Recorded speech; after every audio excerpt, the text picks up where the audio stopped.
This stuff is always.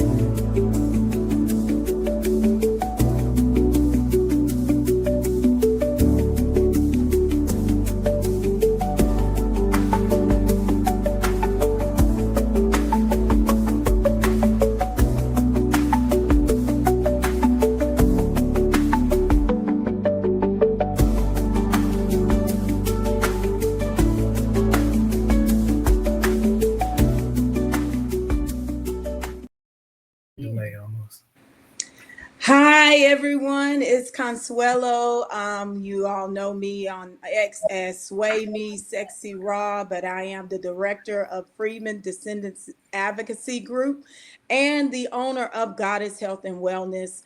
Coming to you today live. This is a launch, a new thing we're doing as we expand and tell more stories and interview more individuals about what's happening and what's going on in our community. And today I'm bringing forth a lovely couple, Tim and Tamia Woods, and they're going to tell us and talk to us about some things that have happened that I think is very important. We're going to talk about sextortion. And I know that many of you don't even know what that is. And I have to say, I didn't know what it was until I heard their story. I think it's very important for us to know about these things that are happening.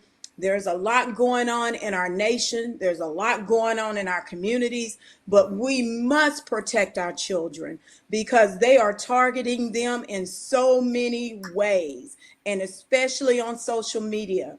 We know on social media, Roblox, we just heard about how they're targeting our children on Roblox. They can't just get on a app for children anymore because they're making sure adults are on Roblox to groom our children. So today we're going to have a couple, again, Mr. Tim and Tamia and Mrs.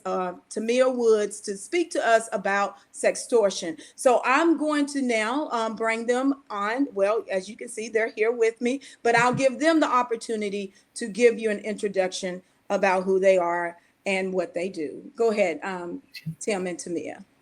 Hello, everyone. So my name is Tamia Woods, and I am James's mother. And I'm Tim Woods. I'm his dad. And we are the co-founders of the Do It for James Foundation. Before we get into our personal story and how we got here today, we want to just talk a little bit about what is sextortion. Some of us are a little familiar with the traditional sense of sextortion, what they're doing, how many people are signing on to actually target our youth, and they're using our social media platforms to do so. So with that being said, there are two different types of sextortion. You have your traditional sense, and your traditional sextortion usually targets females, young ladies between the ages of 13 and 17 years of age. But we have been around or heard of a story that is as young as 6 years old. You may see this particular form last over a longer period of time. It takes a lot more grooming, telling the young lady that she is pretty, I can treat you better than your parents, all of those things. And then they actually will speak to get them to perform acts maybe on video, give them more products, whether it is additional nude photos or nude videos. And you may see a little harm, not a little, but harm in there as well. So you may see them starting to cut themselves, burn themselves, cut their hair, separate themselves from their family, their loved ones, their friends. And that typically happens over a long period of time. The main goal with traditional sextortion is that they want additional material so that they can either keep it for themselves or they sell it on the dark web. Then there is financial sextortion. Financial sextortion, the main goal is money. No ifs, ands, or buts about it. But the best way that they feel to get money is to put someone in a humiliated state. They go after young men between the ages of 13 and 17 years of age. The youngest we've seen is 8. And a lot of times this leads to suicide. It happens very fast. On the average, if someone is a victim of sextortion and they happen to die by suicide, is 6 to 8 hours. Sometimes there aren't any red flags. Most of the time, there aren't any red flags. It happens fast, as we stated, and the end result is very permanent. And so we are here to make sure that we raise awareness, give you all not only a story on how we got here today, but also resources that you can use in your community. Is the best way that we know how to fight against this crime that is increasing at a crazy rate. Just to give you a few stats, there are 500,000 people who sign on online every day, and their main goal is to target our youth. They want the people who are between the ages of 13 and 17 years of age, very impressionable, things that they can say and persuade them into doing different things. And there are consequences that the kid may feel that they may be up against if the word gets out or if they do something that maybe wasn't a good idea.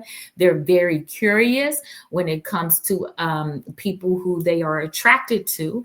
And the computer is at their hands. They're always in their phones or on the computer. Even when they may not want to be on the computer, they are forced to be through school. Everyone has a laptop that they have to complete work on. Is all way to get to our kids. So it doesn't matter if we're talking about 13 and 17-year-olds.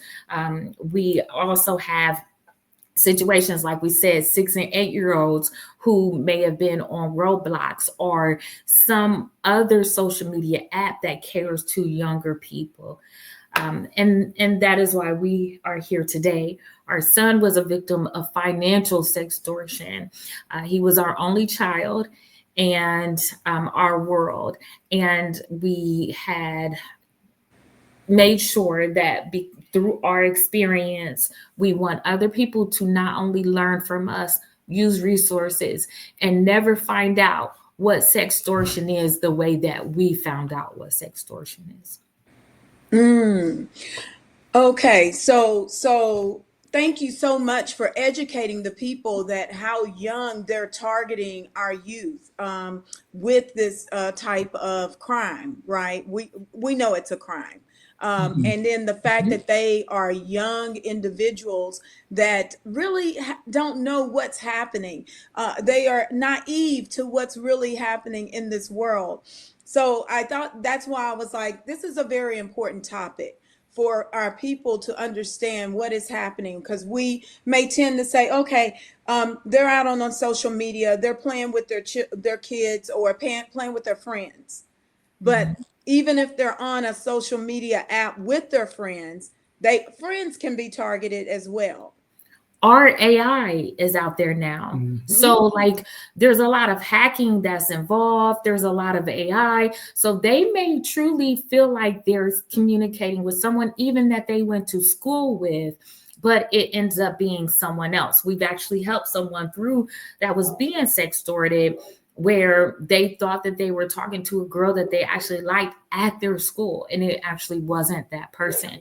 So I think that especially as seasoned adults, is what I like to call us. We don't quite know all the ins and outs of social media, how they use it. And then we also think that our kids will come to us if they're ever in an emergent situation. But we have to understand, once they are a victim of sextortion, they are a sexually assaulted victim. And most people don't know, but we can put it all together. More likely than not, a sexually assaulted victim never speaks out, or it's years before they do. And so once our child becomes a sexually assaulted victim, A lot of times they blame themselves. A lot of time there's fear involved.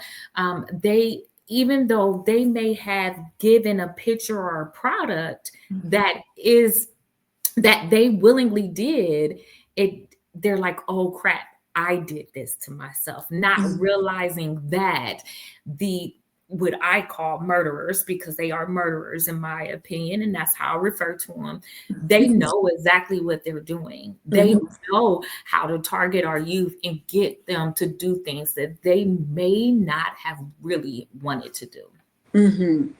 I'm glad that you're highlighting how they are still a victim, right, in this whole scenario.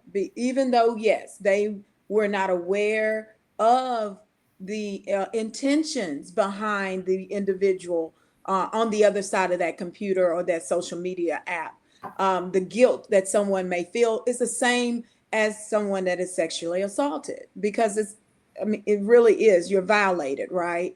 And manipulation is a part of that. So with that, I'll go ahead and let you go into your story, and let's talk about James and what happened there.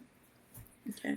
So before I get into exactly what happened with James, I'm gonna first tell you that he was a happy person. You know, he wasn't someone who moped around or was sad often. You know, he wasn't sorrowful about anything. He was a happy person.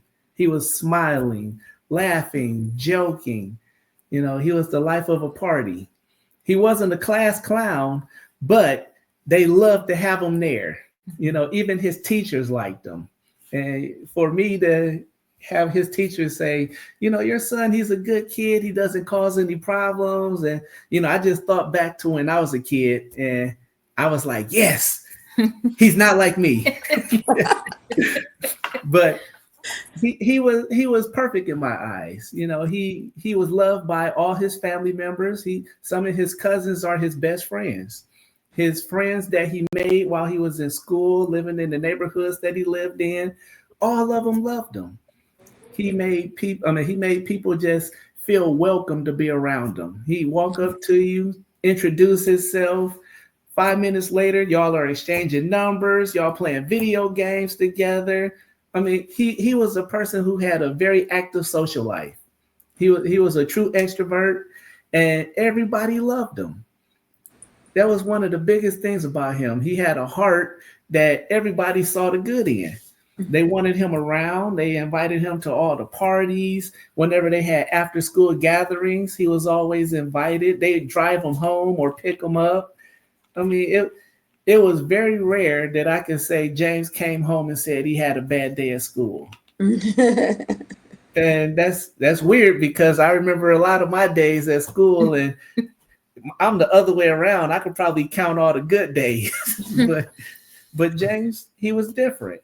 He was somebody that his mother and I, Tamia, we just wanted to raise a good person. And he was on his way to being that. Yes. He knew what he wanted to do when he graduated high school. He wanted to study law, which meant he wanted to go to college. I was all for it. And for him to make that choice without us telling him he has to do this, it meant a lot to me, because it shows that he could find something he wants to do. He could set his mind to it. He could work toward it. I mean, these are all things that as a functioning adult, we have to do. And he was on his way to being that. I was happy. I was proud. You know, all these other adjectives that I could think of, he put a smile on my face. And I was there with him when he was born. So to see him grow and progress throughout the years to become the person that he was going to become, you know, it warms my heart. The problem with that, though, you know, James comes across a lot of people, and some of those people aren't the best of people. But he did a good job of weeding those type of people out of his life. And he didn't do it because we told him, hey, you need to get rid of this person. He just did it on his own. He knew who he wanted to be around. He knew what type of people he wanted to be around. And he also knew what he didn't want. But at the same time, the internet connects everybody around the world. And everybody around the world don't have the best intentions for other people. Tamia said that there's 500,000 people who log on every day to attack our children. One of those people decided to attack ours. James was on Instagram one night. It was shortly after 7 p.m. when he was contacted by a young woman that he didn't know. Turns out she was a friend of a friend of a friend. So that's the way the internet works nowadays. You got a friends list. You can see all the people that you follow, who follows you, and it shows you who they follow and who follows them. One of those people contacted our son and they struck up a conversation. James, he liked her. He thought she was cute. He wanted to get to know more about her. So he's going back and forth with her through these direct messages. And they're just getting to know each other. Basic stuff, how old are you? Where do you go to school? Do you have a job? He answered all the questions. She answered all the questions. It seemed like they really liked each other. So she asked him, would you like to go to a private location so we could get on video together? He said, sure. So that's what they did. He went to a private location. They got on video. And just like how we are right now, they could physically see who it was that they were talking to. She then asked him if he would like to see her without her clothes on. He said yes, because, to him, he's a young man, right? Yeah. Those hormones kicked in, and, it's no fighting them sometimes. So she said, okay, and she disrobed. Then she asked him to do the same thing. He paused for a minute and thought, why not? I like her. She obviously likes me. I know a lot about her. She seems cool. I want her to continue liking me. So he exposed himself to this person that he just met not too long ago. She then says, what's your phone number? He gives it to her, no hesitation. He probably thinks he hit the jackpot. She gets the number, and then he immediately receives a message. It is a picture message, though, and it is a picture of him fully exposed. And it has a caption attached to it that says, this is you in all of your glory. James didn't know what was going on. He said, where did you get this from? I didn't send you a picture. It never registered that the person that he was on the video with could be screenshotting stuff or taking still shots or recording it or anything. But this person keeps sending him this picture over and over saying, I'm going to share you with the world. I'm going to make sure everyone knows who you are. And I'm going to post you on all these social media sites. And then she gave him a list of a whole bunch of different sites, which are a lot of the more popular sites that most people use. James still asking, what is wrong? What did I do to you? Why are you doing this to me? And of course, there was no answers given back to him. But the person kept telling him, I'm going to ruin your life. I'm going to make it to where you get kicked out of school. You won't be able to go to college. You won't be able to get a job. You won't be able to do sports anymore. They told him that his friends won't like him anymore. They told him he would go to jail and be labeled as a pedophile. And they told him that his parents won't love him anymore. All of those are lies, especially that last one, because there is nothing that my kid could do that would make me not love him. He might be a bad person, and I would still love him. I wouldn't help him with whatever he was doing that was criminal, but I would still love him. That would never stop. James, he didn't know that the things that they were telling him weren't true. And they told him over and over how they were going to ruin his life, how they controlled him now, how they owned him now. He couldn't run from them or hide. They would find him wherever he went. Eventually, they got to what they really wanted, and they told him if he gave them a certain amount of money, that they would take the pictures and they'll never be released to the world. They started at $6,000, knowing he didn't have that kind of money. But after arguing back and forth for a period of time, they told him $300. He said yes. So now he owes these people that he never met $300 to keep them from releasing nude pictures of him. but he doesn't have $300. So he had $100, a little over $100 in cash. They coached him on how to get it onto a gift card. Then they got back on video so they could record those numbers from that gift card and use it. He still now owes them $200. All of this started the evening on Friday after 7 p.m., November 18th, excuse me. This was a school day for James. So he woke up first thing in the morning, probably between 5, 6, 7 o'clock. He was up that whole day, went through school, came home, and it was early evening when these people contacted him. After he was contacted, they kept him up all night into Saturday morning. My wife and I, we didn't know that this was going on. When we came home Friday evening to talk to James, see how he was doing, see how his day went, all of these things that we talk about, he never mentioned one time that he was having a problem. Mm. There was no red flags for us to even think that there might be a problem. We go to bed that evening. Saturday morning comes. I have to be to work at 5 a.m. I come downstairs after taking my shower and getting dressed. There's my son, James, sitting at the table eating cereal, wide awake, fully dressed, and he has his phone in his hand. But again, there's no red flags because it's the weekend, and I'm used to him being up all hours of the day playing video games with his friends. But this particular day, he's on his way to a fair for college.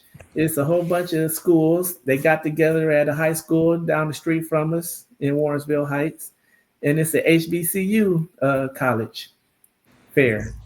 He was picking where he wanted to go to school, where he was going to get his education, start his life as an adult.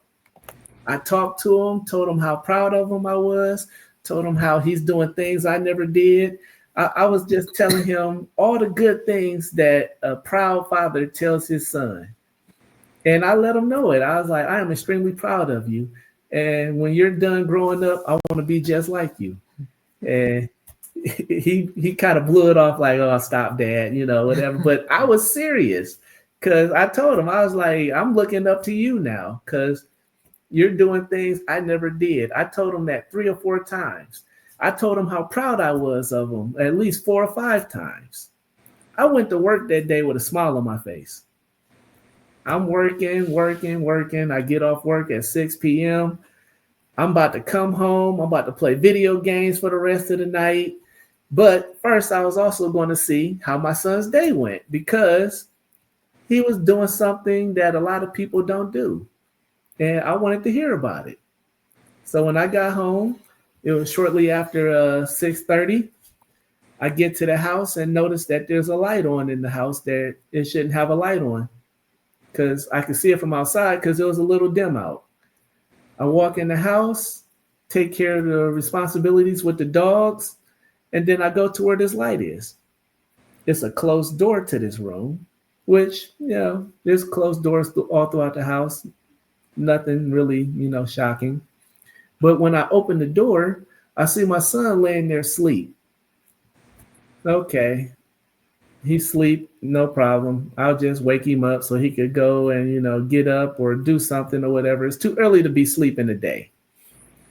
But after I took a closer look at it, I could see that my son James wasn't asleep.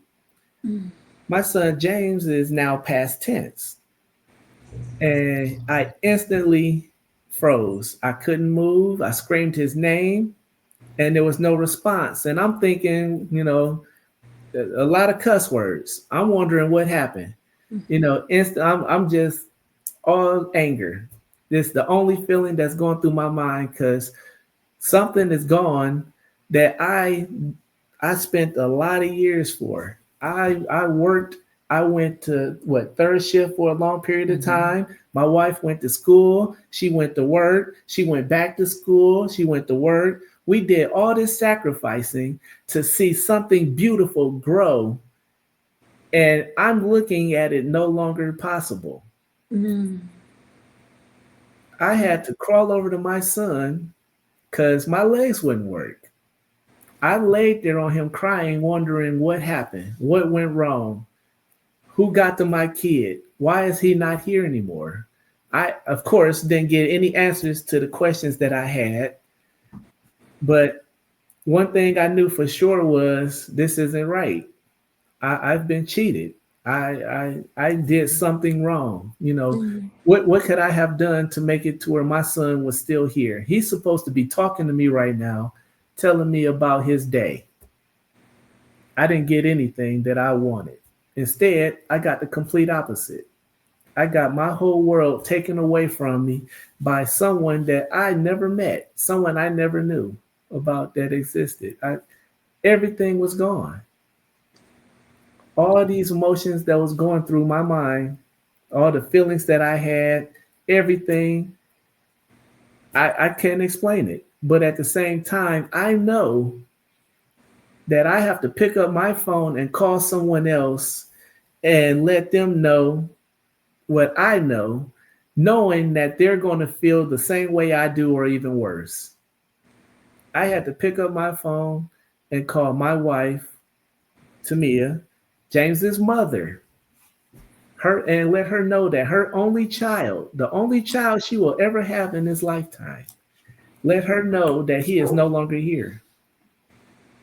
This was November 19th, and I called her probably 5, 6 minutes after after I got in the house. After I called her and let her know what was going on, I told her she needs to get here quickly, and this is why. Then, after I hung up the phone, I had to call 911. And it was the last time I was going to make a call that directly referred to my son. Mm. Okay. So, what I'm hearing is that the sextortion was such a problem, an issue with James that he decided to take his life, or what was it that you found out that happened for him to expire? So we found him that Saturday evening, early evening. The police came, they did their investigation, and they let us know everything that they found Sunday morning, first thing Sunday morning. We went in, Sergeant Stan, he sat us down and he talked to us about everything that they found. And he told us the name of this type of crime is sextortion. He explained Mm. to us how it works. And James just happened to be a certain type of person that they target, which is a young male between the age of 13 to 17, someone who likes, or I shouldn't say likes, but sexually curious. Hmm. Hmm. Because most people that end up in these situations, they are sexually curious. And James just happened to fit the mold of what they were looking for and got involved with these people.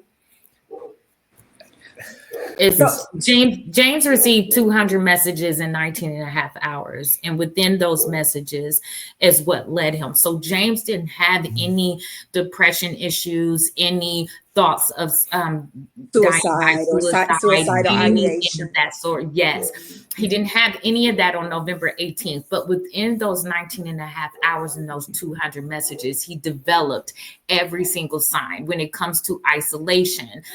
When they told him your mother wouldn't love you or your family wouldn't love you anymore, it created an isolation with us because he felt like he did something so bad that we wouldn't love him, we wouldn't forgive him. He was on his way to school, he worked so hard, they built it or drilled it into his head that we Hmm. would forgive him for something.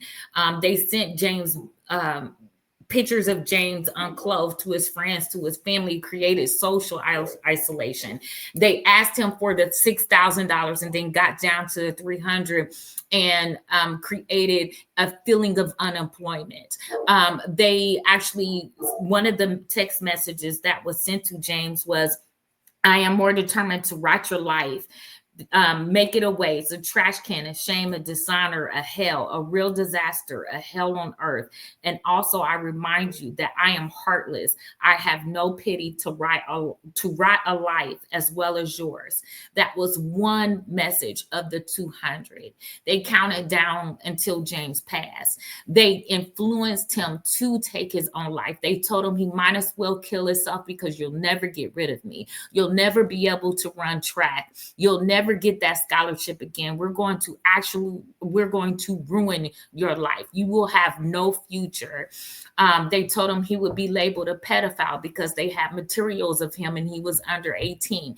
They created every single feeling that you would have if you had suicidal ideation, and instilled it in him in 19 and a half hours, and made sure he was sleep deprived, made sure that he stayed up. And it was 4 different people attacking him at one time. This is an organized crime. They know what they're doing. They literally have cubicles over in Africa, in India, some places in Europe. And they literally have, they sell a manual of what to say to kids to get them to expose themselves. They sell a manual if they how to start the aggression. Once they send the money, increase that aggressive. You know, they know exactly what they're doing. And so a lot of people may think, you know, we didn't think that our son would even fall for that, or we thought that he would say something to us. We were close. We all had the same passwords. You could take any one of our phones and open up our phone with the same exact password. There wasn't any hiding. We had times with him, with his friends, with so many. We were there for James. We told him we loved him. We told him we was proud of him. We truly embraced and truly enjoyed our son for 17 and a half years. And if it can happen to us, it can happen to anyone. James was such a strong-willed person. He was very independent. But when you have 4 adults and you're 17 years old, you don't know what is going on. You made not the best decision in the world, you know, and you don't know how to get out of it. You tried to pay them as much as you had on hand. Your mom and dad told you, don't use your debit card for anything. Don't give your debit card number out to anybody you didn't know. Don't cash app anybody you don't know. And your hands are tied. You don't know how to get out of the situation. And here you have someone who is constantly harassing you. Where's my money? Where's my money? You're over. Your life is over now. Can you imagine being even an adult and someone harassing you 200 messages in 19 and a half hours? And you can block them. You can do whatever you want, and they'll still find another way to keep attacking. And that's where I was about to, I'm sorry to interrupt that. And that's where I was about to go. Like, I heard you say that 200 messages within 19 hours, and then they were still able to access his information to send it to his friends as well. And that's what I heard, right? Yes. Yes. So the on social media, you got your friends list and you got all the stuff that you follow. People could look at that. And then what they did, they took his friends list and they said, all right, this person, you know, and they picked out certain people and they sent James's picture to those people. And then they tried to sextort James that way by saying, hey, if you guys don't give us money, we're going to do this to your friend. So they bring in other people. So that one person, yes, they're a victim, but then they get other people involved in it also to help make the victim feel more helpless. And imagine, so Consuelo, you and I, we would be Facebook friends because we're around the same age. So imagine a a younger a child, a teen, they're going to be friends with other teens. And the reason why they like Instagram, they can meet you in Snapchat, they'll meet you in Google Meets, they'll meet you on Twitter, wherever there is a capability to have a private message, they can contact your kid. And the reason why they want to go over and direct them to Instagram is because even if your kid's page is private, their friends are not. If you go into anybody's Instagram, you will see that the friends of that particular person, you can pull all of them up. And that is what Tim was explaining, how half of the people, they will sit there and say, if you don't send us money, then we're going to do this to James. We're going to ruin James' life. And they know the people at the top of them Instagram friends, they're the ones you actually converse with and interact with the most. The people on the bottom, you don't. And so they just take it and they'll message and they'll send a picture out. They'll send a picture out. They'll send a video if they have it. This is what we'll do. You better send us money now, or we're doing this to your friend. Your friend is ruined. Your friend's life is over. And they'll do that. And then the other half are new leads.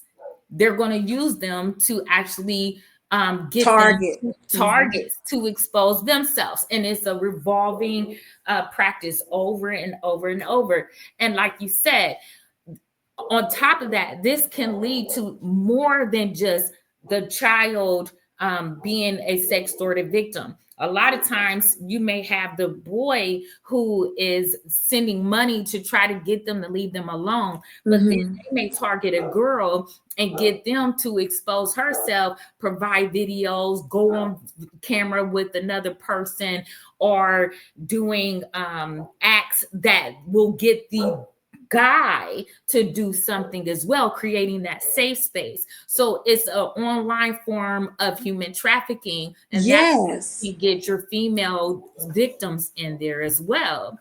Or I mean, it's so much that they do, and like you said, even human trafficking is $1 billion industry. They make it all the time, and we know they take these pictures, right? And we know they take these pictures, and they will send these pictures out into the ether, and then you have these individuals' pictures out here on the internet or in these porn, some of these porn sites and things of that nature. So I understand why someone like James will be like, no, I don't want this happening, and this ruins my reputation. I'm getting ready to go to college. I have my friends now know this is happening, and they're being extorted too. That's huge. Yes. And also he loved us like a lot. So when it comes to putting us in harm's way, and they're like, well, if you don't have it, you need to steal the money from your parents. You need to do this or that. He becomes protection mode for us too. So that's another factor that is weighed on. Now, yes, he was ashamed of what he did, and he didn't know how to get out of it. I'm not ever excusing that. That's anybody would feel that way, but it's so much more involved in the neurological stem of what any victim is going through that would lead or could possibly lead to suicide. Yes. And that's brings me to the first question I had about sex and us talking a little bit more about our children about sex, so that we can get rid of, alleviate the stigma in a way, because it's just a natural part of human development. When I heard your story and the fact that James was at that age, right? I think 16, 17? 17. He's a young man. He's going to be inquisitive about sex, right? And sexual women, right? And those things. So with us not in our community, I like to say, we're not as forthcoming in talking about sex or making sure our children learn from us instead of over the internet, because I do know just from my studies, at 10, 11 years old, they're going out on porn sites. And, you know, not to say anything for you all, blaming you or anything. I think it's just the nation, even with what's happening right now. We have all of this talk about LGBTQ, transsexual, and we're not talking about sex and the development, just the natural human development can really help alleviate a lot of the pitfalls and issues, I think, for our children. You know, that's just what I'm thinking, because then we're preparing them. Right. And we're saying, you know what, this is just natural. It's okay.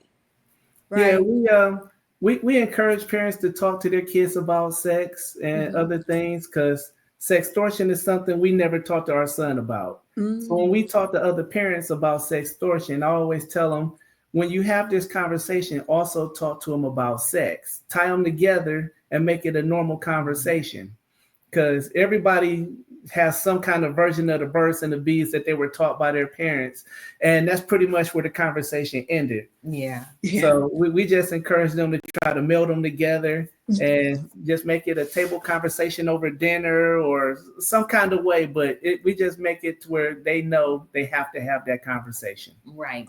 And then also to like, we also as parents, we talk to our young kids, right? And we say, if anyone touched you inappropriately in these unsafe spaces, you tell us and we'll handle it.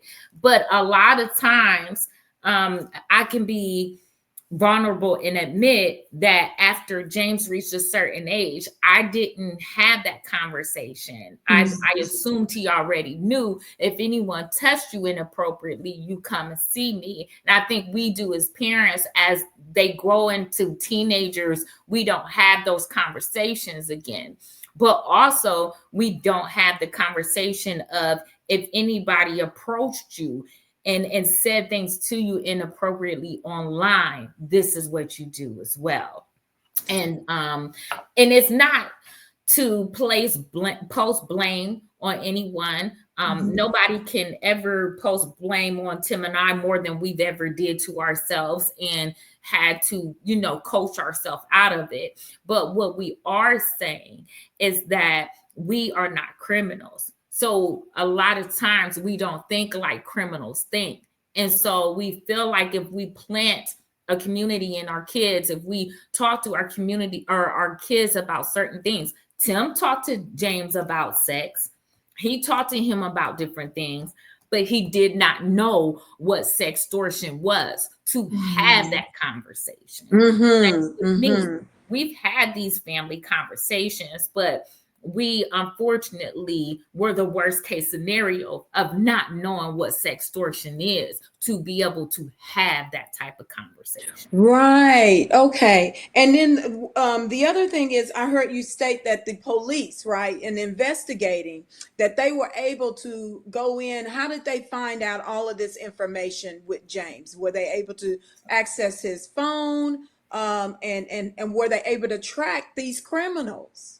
So Tamia has said it. We all of our phones, we all have the same passcode. Okay. So when the police came to do their investigation, we gave them James's phone. We gave them the code. They took it. They opened it up. They went through everything, his social media, all his text messages, email, everything that's on the phone. They went through it. And that's how they found that he was being a sextortion victim.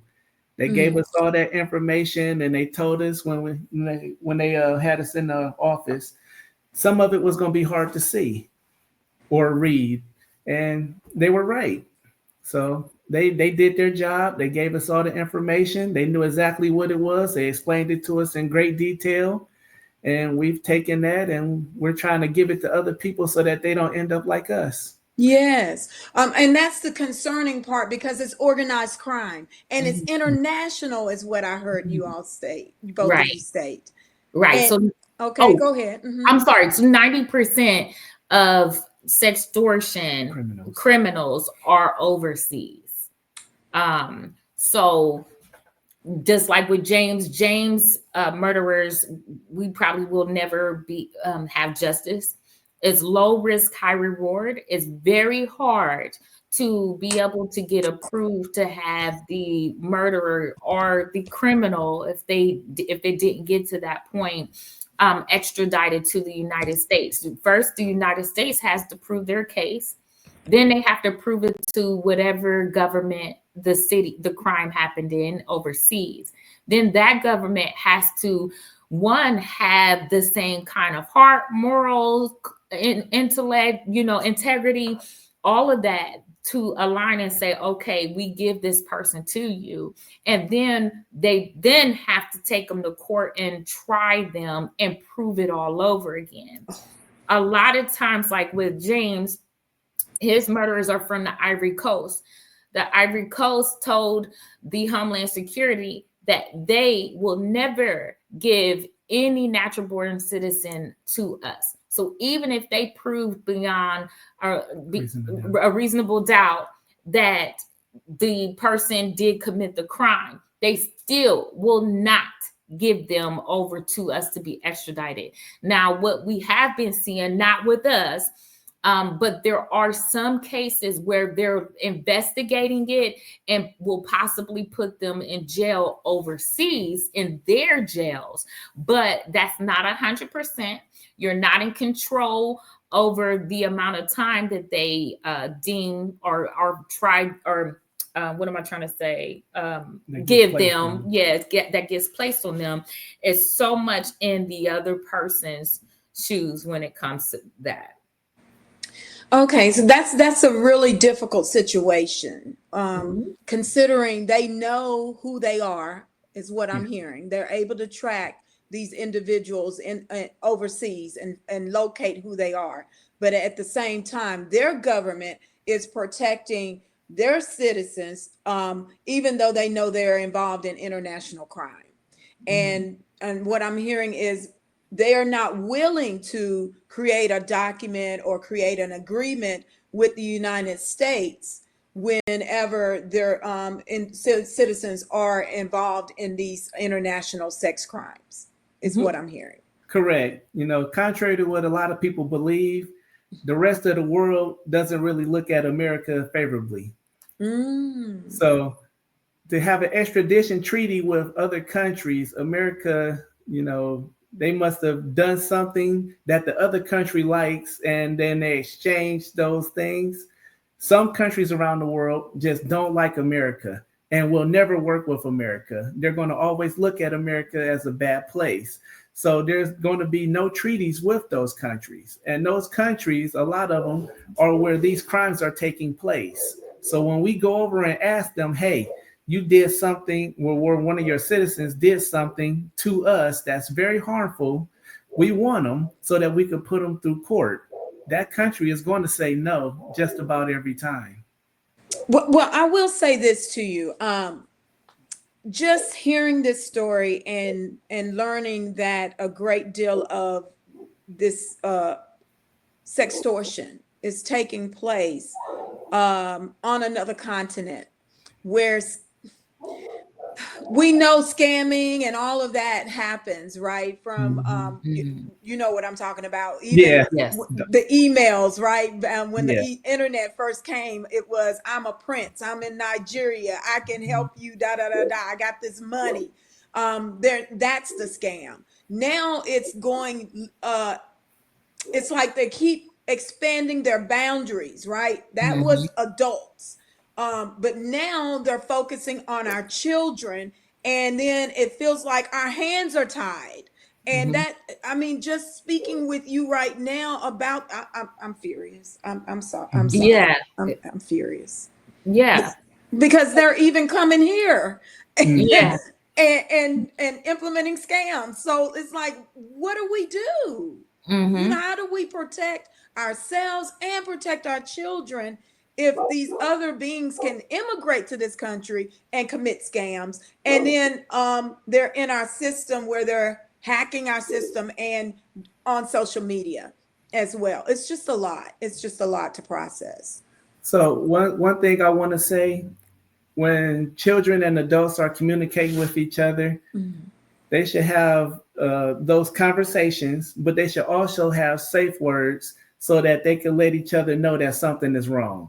Mhm. And Mhm. one of the main reasons for that, there's computer programs out now. All it does is record 3 seconds of you talking, and it could duplicate your voice perfectly with the same exact cadence to where no one else would be the wiser that it's not you. That's the AI. That's the Mhm. AI. And a lot of that is used to get people to say and do things that they think is harmless, or they think they're talking to a loved one.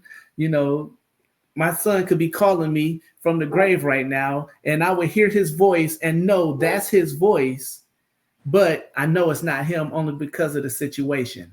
Mm. Mhm. So I would encourage people to, have some kind of safe word to let people know, hey, this is really me that's talking to you, just so that those type of scams don't become a problem. Right. And you just, again, the technology, AI, utilizing someone's voice, and you really, again, the manipulation, and Mhm. how they can do these things to people. Where's the trust? That goes into the trust of these relationships as well. How can you build healthy, trusting relationships? And then even just thinking about James and his friends. Mhm. How did they handle all of that, considering what happened with James? Yeah. So James's friends, we're still in contact with a lot of them. A lot of them were his family members. They come up, they call us, they support us. We have a run that we do every year. They drive up here from their city to ours so they can hang out. His friends that live around the corner from us, they'll call and stop by every now and then. They'll give Tamia roses. Uh, Oh. I mean, the friends, they took it hard too, Hmm. because a lot of times they smile every time they see us, and there's a small tear that trickles down their eye. I mean, his It friends, they got hurt by his loss Yeah, also. it broke my heart. I mean, I know I'm his mother Hmm. and everything, and it could be, me being a mom as well. Um, but especially when this first came out, James was one of the first victims that this all happened to. And um, of course, when you release and you're vulnerable, you have people that may be on the internet that have harmful things to say. And when I tell you, I knew, or well, I didn't know better, because I was wanting to fight people on the internet too within the messages that they were saying. But also to see the kids and how they were fighting for people, where people were, making assumptions on who James was. And it made me cry all over again to even have to, or James friends to be put in that situation where they felt like they had to defend James, Hmm. had to fight with them and say, listen, this is real here, and we need to make sure that you hear this is not somebody who was weak. This is not somebody who was suicidal. This is not someone who was naive in a sense. It happened, and we need to do something about it. And that broke my heart all over again, to for them to think like, oh, I just spoke to James. One of James' best friends, she was in Disney World at the time, and he was telling her the different things to do in Orlando, what he liked, and he said, when you come back home, we're gonna talk about it and laugh and talk about your experience. And for her to never get that, or having surgery, and he said, I'm going to help you get through surgery so you can run again. I mean, that kind of heartbreak is hurting every single person, not just the mother and the father, but our kids.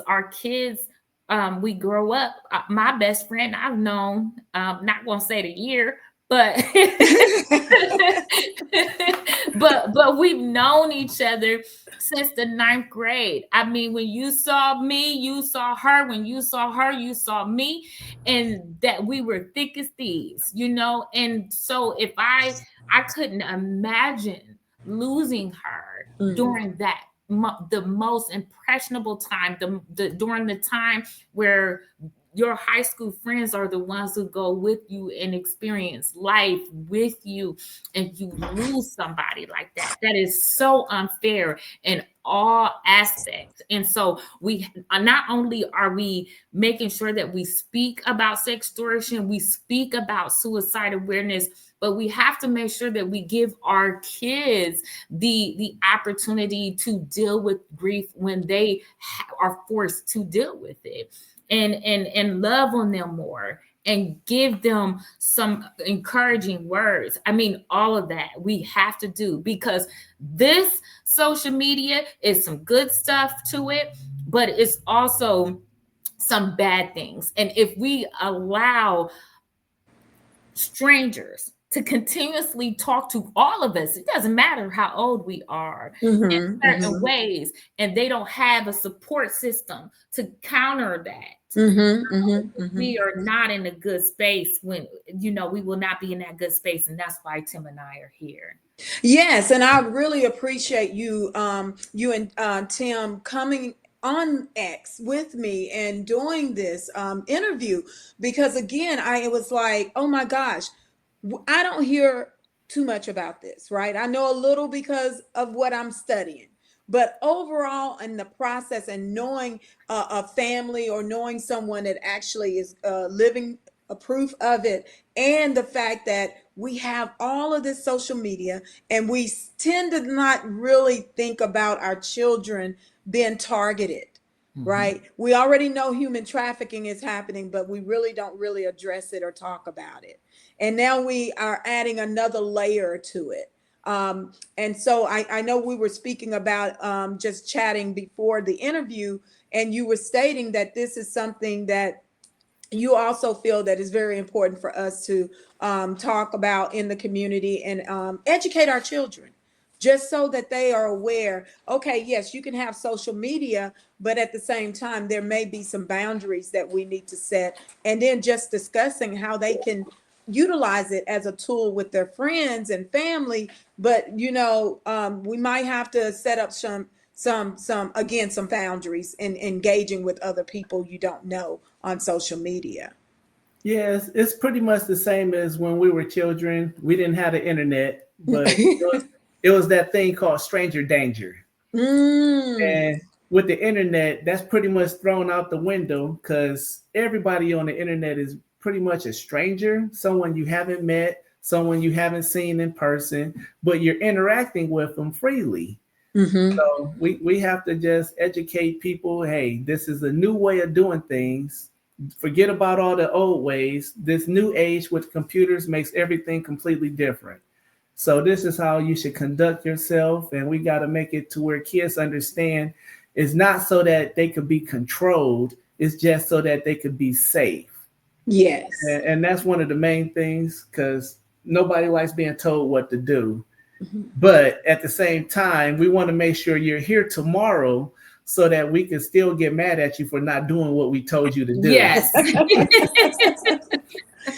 Well, for our last couple minutes, please speak about your foundation, Do It for James. So the Do It for James Foundation is a wonderful foundation, biased, but it is wonderful. We do a number of so many different things. So of course we do interviews like this, where we continue to raise awareness. We go inside schools. So we've been into, I want to say, over 70 schools now. We've reached well over 200,000 kids. We give out tip cards that say, instructions on what to do if they are ever a sextortion victim, but it also has resources if they ever are thinking about suicide, if they are missing, or if they are being human trafficked. There are numbers in websites that they can actually use from that tip card and report themselves. We've helped capture, we can say, 4 pedophiles now. So we have the influence of capturing 4 pedophiles that we know of. That's if they come back and tell us.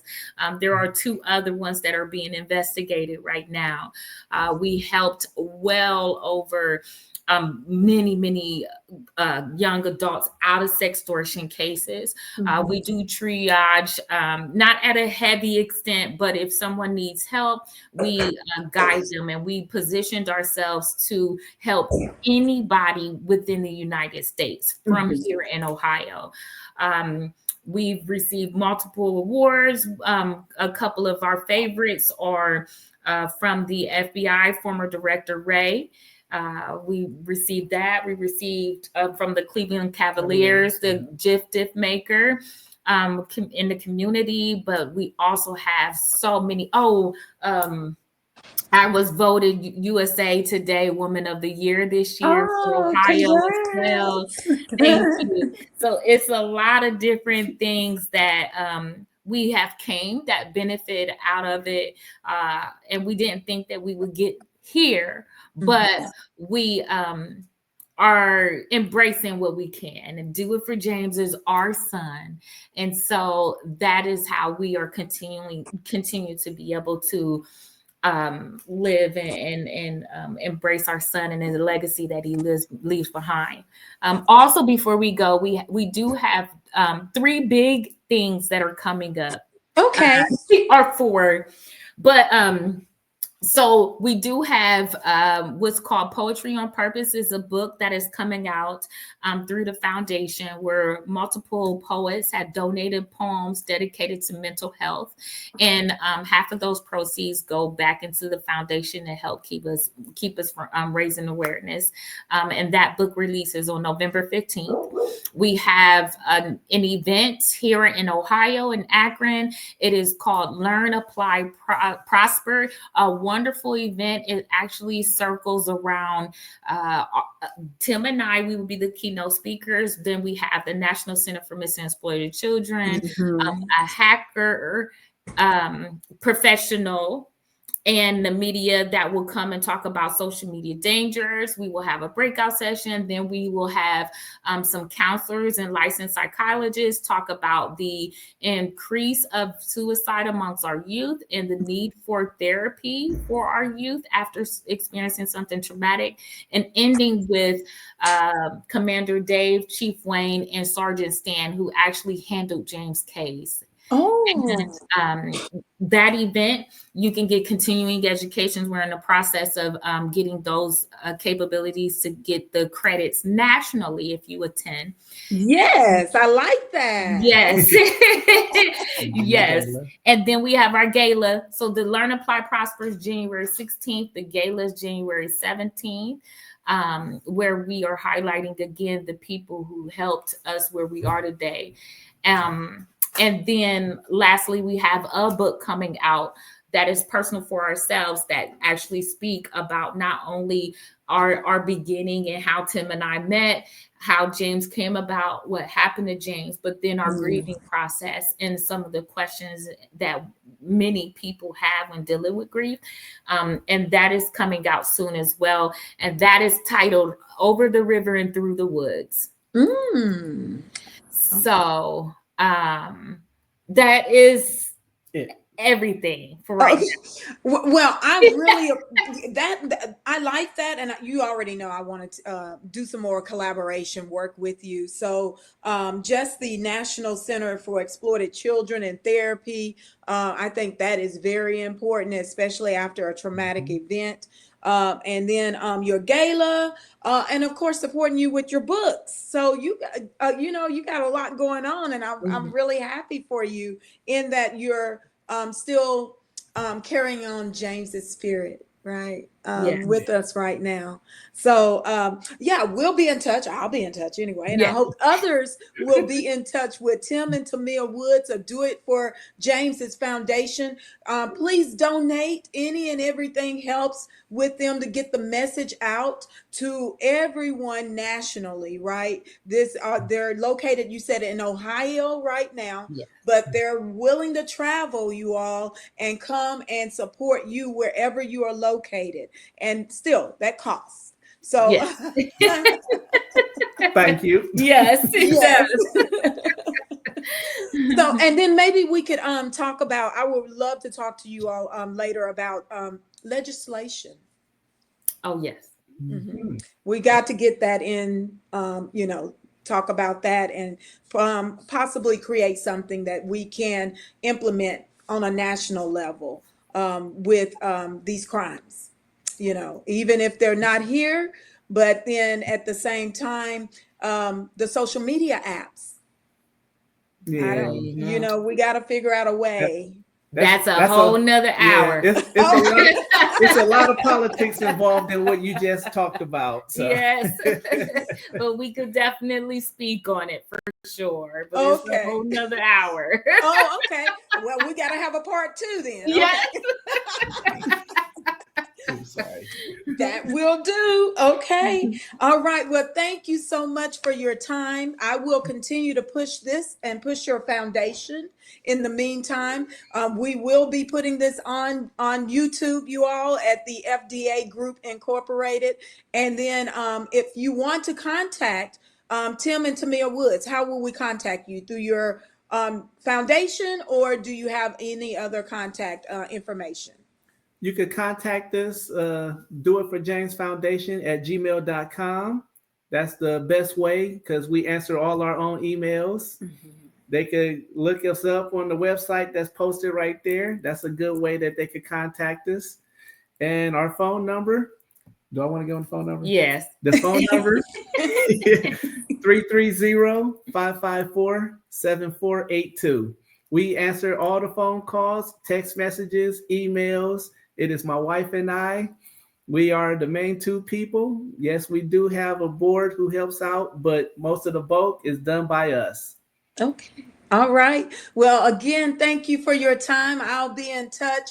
And I'm sending you all some great positive energy, right? And prayers. Right? We take As you them all, so continue. thank you.